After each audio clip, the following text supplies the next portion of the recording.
मेरा नाम इशाल है और मेरी फैमिली में मेरी अम्मा और मेरे अब्बा और मेरा भाई हैदर रहते थे। मेरी अम्मा मेरे भाई हैदर से बहुत ज्यादा प्यार करती थी और मेरे अब्बा मुझसे ज्यादा प्यार करते थे। अब्बा मुझे कहते थे, इशाल तू तो मेरी जान है। अब्बा का ये प्यार देखकर मैं बहुत खुश होती थी।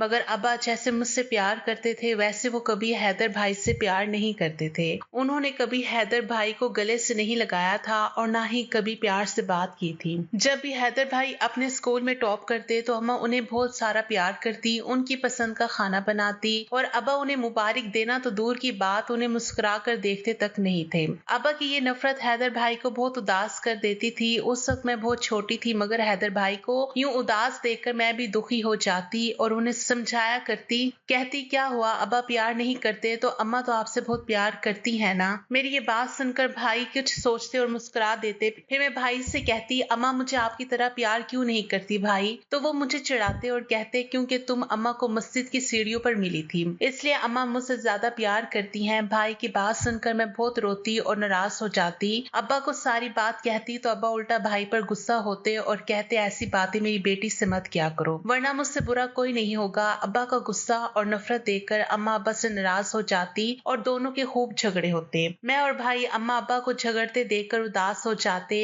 भाई मुझे उदास देखकर कहते, इशाल अम्मा अब्बा तो हमेशा ऐसे ही झगड़ते हैं, तुम चलो हम कहीं जाकर खेलते हैं। मुझे वहां से लेकर चले जाते और हम दोनों बहन भाई एक दूसरे को बहलाने के लिए देर तक खेलते। ये तो मैं हमारे बचपन की बात थी। हम दोनों बहन और भाई का बचपन लड़ते झगड़ते गुजर रहा था। ऐसे ही एक दिन मैं स्कूल से घर आई तो मुझे अपने घर में बहुत सारे लोग नजर आए। इतने सारे लोगों को अपने घर में देखकर मैं डर गई थी और भाई के पीछे जा छुपी। फिर भाई से पूछने लगी, इतने सारे लोग हमारे घर क्या कर रहे हैं और आप रो क्यों रहे हैं? मेरी बात सुनकर भाई ने मुझसे कहा, इशाल हमारे अब्बा अब हमारे साथ नहीं रहे। पहले तो मैं भाई की बात समझ नहीं सकी थी, फिर बाद में मुझे पता चला कि कोई कैसे हमको हमेशा के लिए छोड़कर चला जाता है। अब्बा के जाने के बाद मैं अकेली हो गई थी। अम्मा मुझे चुपचाप देखकर मेरे पास आई और कहने लगी, इशाल तुम्हारे अब्बा नहीं है तो क्या हुआ, तुम्हारी अम्मा तो जिंदा है ना। और अम्मा की ये बात सुनकर मैं खुश हो गई थी। अब अम्मा मुझे भी भाई की तरह ज्यादा प्यार करने लगी थी। मैं अम्मा और भाई का प्यार पाकर अब्बा को भूल गई थी। हम दोनों बहन और भाई का आपस में बहुत प्यार था। मेरी अम्मा हम दोनों को यूं हंसता मुस्कुराता देखकर खुश होती थी और कहती थी, कभी मेरे बच्चों को किसी की बुरी नजर ना लगे, तुम दोनों हमेशा ऐसे ही साथ रहो और मैं अल्लाह से यही दुआ करती हूँ कि हमारा घर ऐसे ही खुशहाल रहे। मगर जैसे जैसे मैं बड़ी होती गई तब मुझे एहसास हुआ कि हमारे घर में कुछ ठीक नहीं हो रहा है। हालांकि हम सब बहुत खुश थे मगर मेरा भाई जैसे ही 20 साल का हुआ तो अचानक से हमारे घर में अजीब माहौल हो गया था, क्योंकि हमारे घर हर रोज एक आदमी आता था और वो मेरे भाई से कुछ कहता मगर भाई उसकी बात सुनकर उस पर गुस्सा करते चलाते थे। मेरी अम्मा भी बहुत रोती हुई उस आदमी से झगड़ती थी। मैं 13 साल की थी उस वक्त, शायद वो सारी बातें समझने में नादान थी मगर मेरे छोटे से दिमाग में वो सारी बातें और सारे झगड़े घूमते रहते थे। मैं भाई को समझाती और कहती, भाई इतना गुस्सा मत हुआ करो, वो गंदा आदमी अब जब भी हमारे घर आएगा तो आप दरवाजा मत खोलना। मेरी बात सुनकर भाई हंसते और कहते, इशाल तुम अभी बहुत छोटी हो इसलिए तुम्हें नहीं बता सकता कि मेरे अंदर क्या दर्द है। मैं कहती, भाई ये दर्द क्या होता है और तुम मुझे बताओ कि तुम्हें कहाँ दर्द हो रहा है। मेरी बात सुनकर वो कहते, पगली तुझे कुछ नहीं पता, एक दिन पता चलेगा कि दर्द क्या होता है तो तू जीना छोड़ देगी। अब मैं देख रही थी भाई मुझसे ज्यादा बात नहीं करते थे और दूर दूर रहते थे। हम दोनों बहन भाई में अब पहले जैसी बात नहीं रही थी। मुझे लगता था भाई ज्यादा पढ़ाई कर रहे हैं इसलिए उनको अब वक्त नहीं मिलता है। जिंदगी ऐसे ही गुजर रही थी, मैं कब बड़ी हुई पता ही नहीं चला। मैं 17 साल की होने वाली थी तब से ही अम्मा की तबीयत बहुत खराब रहने लगी थी। अम्मा को इतना बीमार देखकर भाई बहुत परेशान हो गए थे। एक दिन वो अम्मा को अस्पताल ले गए थे। डॉक्टर ने न जाने उनसे क्या कहा था, तब से वो और भी ज्यादा परेशान और उदास रहने लगे थे। मैं भाई से पूछती, आपको क्या हो गया है, आप पहले से भी ज्यादा खामोश रहने लगे हैं। तब भाई कहते, कुछ नहीं शाल, पढ़ाई और माँ की बीमारी की टेंशन एक साथ आ गया है इसलिए उदास हूँ। मैं ये सोचकर चुप हो जाती कि हैदर भाई की मेडिकल की पढ़ाई भी तो बहुत महंगी है, वो परेशान ही होंगे तो क्या होंगे। हैदर भाई के कहने पर अम्मा के सारे काम अब मैंने सीख लिए थे। खाना बनाना, घर की साफ सफाई करना, कभी कभी भाई भी काम करने में मेरी मदद कर दिया करते थे। अम्मा जो हर वक्त किसी न किसी काम में लगी रहती थी, अब वो बिस्तर पर पड़े पड़े खुद को और भी ज्यादा बीमार महसूस करने लगी थी। अम्मा की बीमारी दिन ब दिन बढ़ती जा रही थी। मैं और भाई चाहते थे कि अम्मा अस्पताल में एडमिट हो जाए, मगर अम्मा कहती, नहीं हैदर, मुझे अब अपना घर छोड़कर कहीं नहीं जाना है। शायद अम्मा को पता चल गया था कि वो अंदर से बहुत बीमार हैं और उनकी जिंदगी खत्म होती जा रही है। उस रात मैं अम्मा को खाना खिला रही थी, तभी अम्मा मुझसे कहने लगी, शाल अब मुझसे नहीं खाया जाता, तुम हैदर को बुलाओ। अम्मा के कहने पर मैं भाई को बुला लाई थी। तभी अम्मा ने मुझसे कहा, शाल तुम दूसरे कमरे में जाओ। अम्मा की ये बात सुनकर मैं हैरान रह गई थी। अम्मा कभी भी मुझसे कुछ नहीं छुपाती थी, मगर न जाने अम्मा को क्या हुआ था, वो मेरे सामने भाई से बात नहीं कर रही थी और भाई भी चुप थे। मुझे हैरत हो रही थी कि अम्मा भाई से क्या बात करने वाली थी जो मेरे सामने नहीं हो सकती थी। मैं अम्मा की बात सुनना चाहती थी, तभी मैं दरवाजा बंद करके कमरे से निकल गई और खिड़की में जाकर खड़ी हो गई। अम्मा हैदर का चेहरा हाथ में पकड़कर उनसे कह रही थी, मेरे प्यारे बेटे, मैं तुमसे और इशाद से बहुत प्यार करती हूँ और मैं चाहती हूँ तुम दोनों कभी भी अलग ना हो। मैं अम्मा की ये बात सुनकर रोने लगी थी। मैं भी अम्मा और भाई से अलग नहीं होना चाहती थी कभी भी। मैं भी अम्मा और भाई से अलग नहीं होना चाहती थी कभी भी। फिर अम्मा ने भाई को खत पकड़ा दिया और कहा, अपने कमरे में जाकर पढ़ना। भाई अम्मा के गले लगकर बहुत देर तक रोते रहे थे। मैं अपनी जगह हैरान थी कि अम्मा वो खत मेरे सामने भी तो भाई को दे सकती थी, मगर अम्मा ने ऐसा क्यों किया था। और भाई वो भी मुझे नहीं बताते थे कि उस खत में क्या लिखा है, मगर मैंने देखा था भाई जब भी अकेले होते तो वो खत पढ़ते और बहुत रोते थे। मुझे बहुत हैरानगी होती थी कि इस खत में आखिर क्या है और भाई जो मुझसे हर बात शेयर करते थे वो इस खत में लिखी बात मुझसे क्यों छुपा रही है। फिर मजबूर होकर मैंने एक दिन भाई से पूछ ही लिया, भाई मैं जानती हूँ अम्मा ने उस रात आपको एक खत दिया था, मगर आप वो खत मुझसे क्यों छुपा रहे हो, मुझे भी पढ़ना है। मेरी ये बात सुनकर भाई मुझे हैरत से देखने लगे, फिर कुछ सोचते हुए बोले, अभी सही वक्त नहीं है, मैं वो खत तुमको जरूर दूंगा मगर सही वक्त आने पर।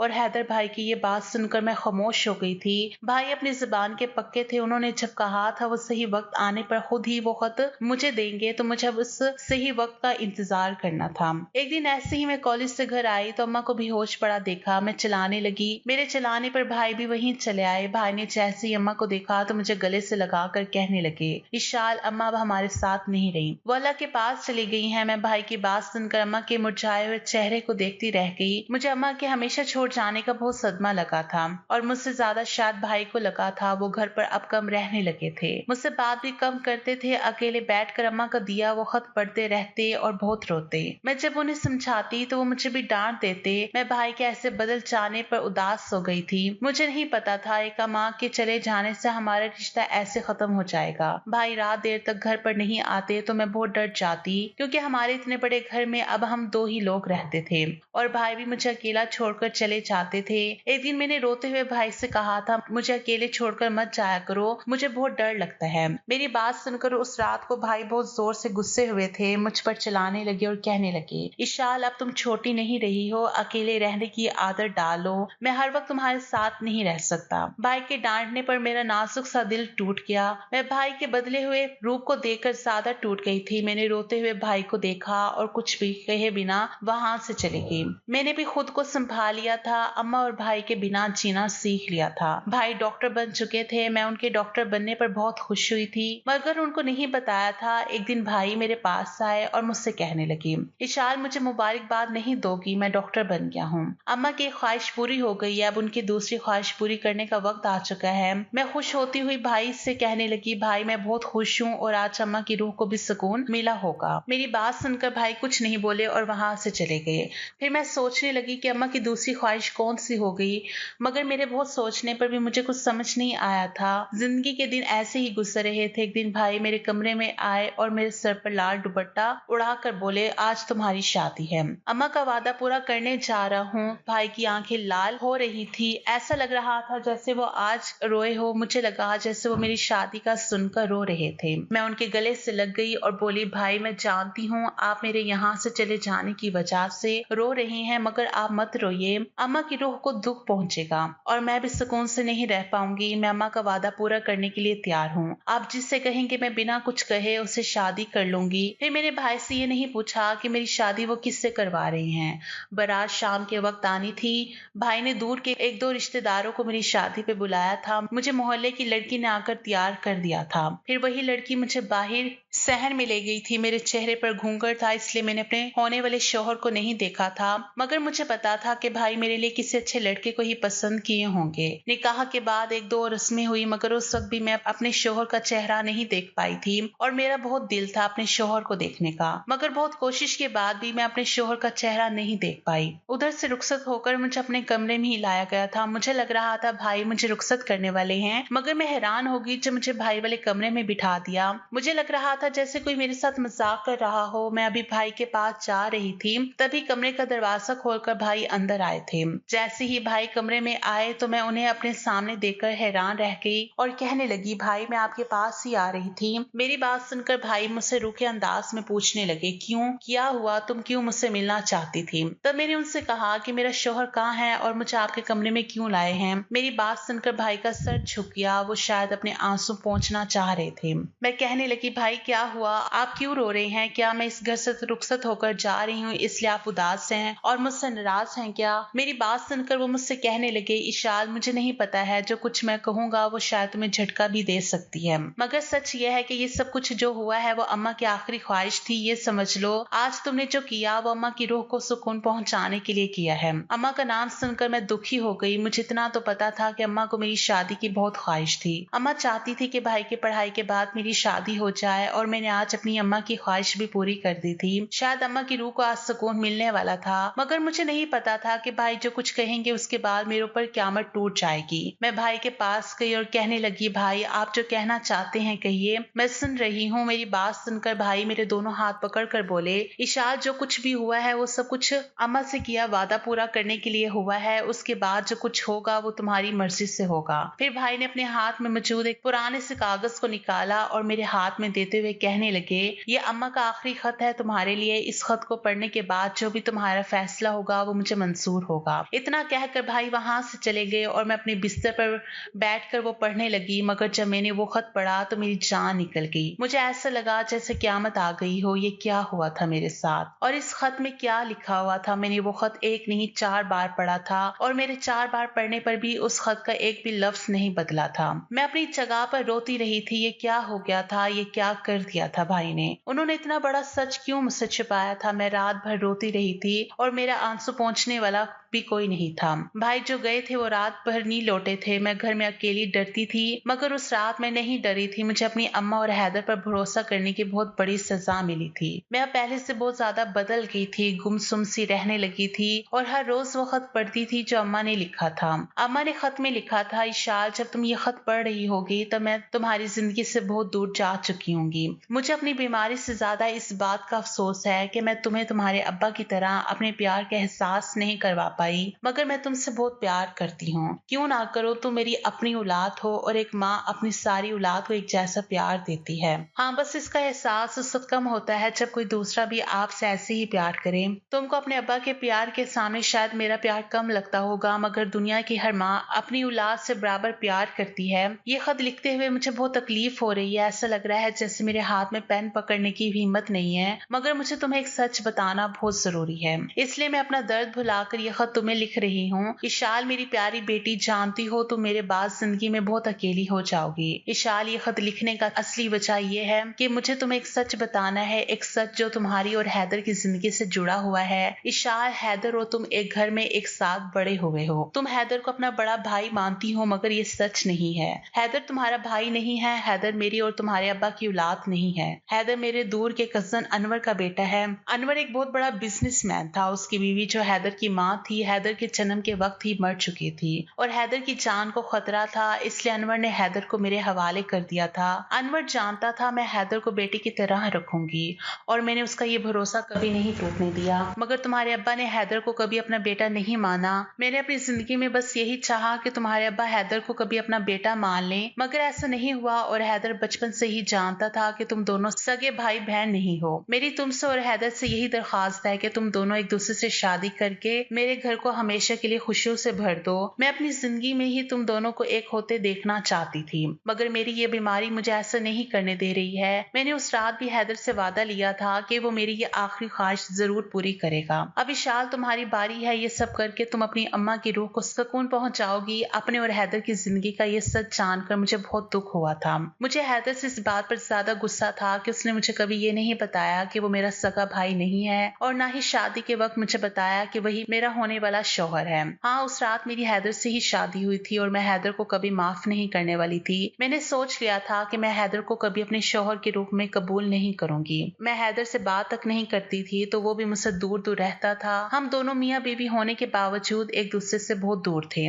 शायद हैदर के लिए भी इस बेजोड़ रिश्ते को कबूल करना मुश्किल हो गया था। दिन गुजरते जा रहे थे। हैदर की एक अस्पताल में नौकरी लग गई थी। हैदर अपनी नौकरी में बिजी हो गया था और मैं अपने घर में खुद को बिजी रखती थी, मगर मेरे अंदर हैदर के लिए नफरत आ गई थी। मैंने सोच लिया था मैं उससे तलाक लेकर अपनी जिंदगी की फिर से नई शुरुआत करूंगी। हैदर देर तक अस्पताल से वापस आता था। उस रात मैंने भी फैसला किया था कि मैं हैदर से तलाक का कह दूंगी। मैं हैदर का इंतजार करती रही थी। हैदर और मैं अलग अलग कमरे में सोते थे। हैदर मुझे इतनी रात तक जागता देखकर हैरान हो गया और अपना बैग टेबल पर रखते हुए मुझसे पूछने लगा, क्या हुआ, तुम आज इतनी रात तक क्यों जाग रही हो? हैदर आज बहुत दिन बाद मुझसे ऐसे बातें कर रहा था। मैंने अपने अंदर उठते गुस्से को काबू किया और कहने लगी, मेरा और तुम्हारा साथ गुजारा नहीं हो सकता। मैं ऐसे रिश्ते को नहीं मानती जिसको कबूल करने को मेरा मन ही ना माने। मुझे तुमसे तलाक चाहिए। हैदर मेरी बात सुनकर हैरान नहीं हुआ था। वो जैसे जानता था कि मैं उससे यही बात करूंगी, तो वो मेरे सामने आया और कहने लगा, इशाल, मैं जानता हूँ तुमने हमेशा मुझे अपना बड़ा भाई माना है, मगर ये सच नहीं था। मैं अम्मा की ये ख्वाहिश बचपन से ही जानता था, मगर अम्मा अब्बा की वजह से तुमसे कुछ नहीं कहता था। इशाल, मैंने अब्बा की नफरत देखी है और अपने सगे रिश्तों को भी इस नफरत की आग में जलते देखा है। तुम्हें याद है बचपन में हमारे घर एक आदमी आता था। वो आदमी मेरा चाचा था। वो मुझे अपने साथ ले जाना चाहता था क्योंकि मेरे अब्बा की सारी प्रॉपर्टी मेरे नाम थी। वो मुझे अपने साथ ले जाकर मेरी सारी प्रॉपर्टी अपने नाम करना चाहता था, मगर अम्मा ने मेरे चाचा की इस चाल को कभी कामयाब नहीं होने दिया। अम्मा के प्यार की वजह से मैंने कभी अब्बा और चाचा की नफरत को अपने दिल पर नहीं लिया, क्योंकि अम्मा चाहती थी कि मैं सबसे अच्छा इंसान बनूं और इंसानों के काम आऊं। मेरी बातें समझने में शायद तुम्हें अभी थोड़ा वक्त लगेगा, मगर एक दिन तुम समझ जाओगी। और मैंने पहले भी कहा था, ये शादी अम्मा से किया वादा पूरा करने के लिए मैंने की है। अब तुम तलाक चाहती हो तो मैं तुम्हारी ये ख्वाहिश भी पूरी कर दूंगा, मगर तुम मुझे थोड़ा सा वक्त दो। मैं हैदर के इतनी जल्दी मान जाने पर हैरान थी। मुझे लगा था कि हैदर मेरी बात सुनकर गुस्सा होंगे और मुझ पर अपने शोहर होने का हक जमाएंगे, मगर हैदर ने तो मेरी बात का ऐसा जवाब दिया कि मेरे पास कहने के लिए अल्फाज ही नहीं बचे।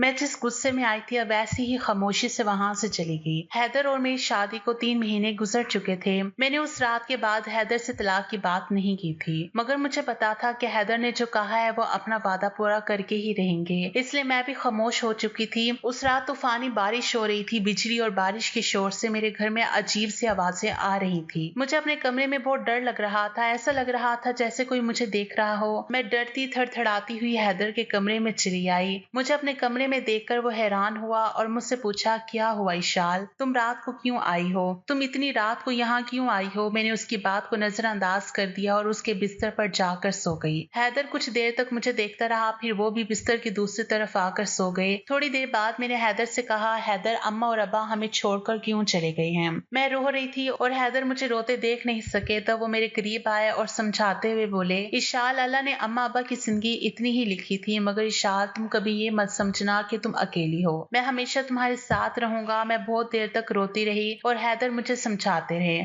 उसी रात हैदर ने मुझे बताया था कि अम्मा को कैंसर हुआ था और अम्मा ने अपनी इतनी बड़ी बीमारी की बात भी मुझसे छुपाई थी। अम्मा अपने आखिरी वक्त में इतनी तकलीफ में थी और मुझे पता भी नहीं चला था। मुझे अम्मा पर गुस्सा भी आ रहा था और उनकी तकलीफ का सोचकर दुख भी हो रहा था। उस रात के बाद से मैं और हैदर एक ही कमरे में रहने लगे थे और एक दूसरे के साथ बिस्तर पर भी सोने लगे थे, मगर हमारे बीच की दूरियां पहले दिन जितनी ही थी। अब मैं फिर से हैदर के सारे काम करने लगी थी। हैदर के लिए खाना बनाना, कपड़े धोना और घर का सारा काम मैं ही करती थी। एक दिन हैदर मेरे पास आए और मुझसे कहने लगे कि वो कुछ दिनों के लिए दूसरे शहर जा रहे हैं। इतना कहकर वो चले गए। हैदर को गए हुए 2 महीने गुजर चुके थे और मुझे हर पल उनकी याद आ रही थी। मुझे खुद हैरानी हो रही थी कि मुझे क्या हो रहा है, क्यों मुझे हैदर याद आ रहे हैं। शायद मेरा दिल हैदर को अपना शोहर मान चुका था। मैं हैदर से प्यार करने लगी थी। हैदर वापस आ चुके थे। उन्हें देखकर मैं बहुत खुश हुई थी, मगर मेरी खुशी उस वक्त राख में बदल गई जब हैदर के साथ एक लड़की भी आई थी। हैदर ने उस लड़की से मिलाते हुए कहा, ये डॉक्टर रीदा है और ये मेरे साथ काम करती हैं। रीदा बहुत खूबसूरत और मॉडर्न थी। हैदर के साथ रीदा को देखकर मुझे बिल्कुल अच्छा नहीं लगा था। ऐसा लग रहा था जैसे रीदा हैदर को मुझसे दूर करने आई है। मैं रीदा से जलन महसूस करने लगी थी। उन्हें हैदर के साथ देखकर मेरा मन करता कि मैं पूरी दुनिया को आग लगा दूं। अब जब भी रीदा घर आती तो मैं खुद को कमरे में बंद कर लेती। हैदर मुझे बुलाने आते तो मैं बहाना बना देती। रीदा हर शाम मेरे घर आने लगी थी और हैदर भी उसके साथ रहकर बहुत खुश थे। उस रात मुझे बहुत बुखार हो रहा था। हैदर फिर अपने साथ रीदा को ले आए थे। रीदा को देखकर मुझे गुस्सा आया और मैंने किसी चीज का ख्याल नहीं रखा और हैदर के सामने ही रीदा से कह दिया, डॉक्टर रीदा, आपका अपना घर नहीं है क्या, जो आप हर शाम दूसरों के घर चली आती हैं? और आप हैदर से दूर रहा करें क्योंकि हैदर मेरे शोहर है। मेरी ये बात सुनकर रीदा और हैदर दोनों ही हैरान रह गए थे। हैदर ने मेरी बदतमीजी पर मुझे डांटते हुए कहा, ये क्या बदतमीजी है, रीदा से माफी मांगो। हैदर ने मुझे कभी भी नहीं डांटा था। मैंने रोते हुए हैदर को देखा और रीदा से माफी मांगे बिना ही वहां से चली आई। मुझे खुद नहीं पता था कि मैं क्या कर रही थी।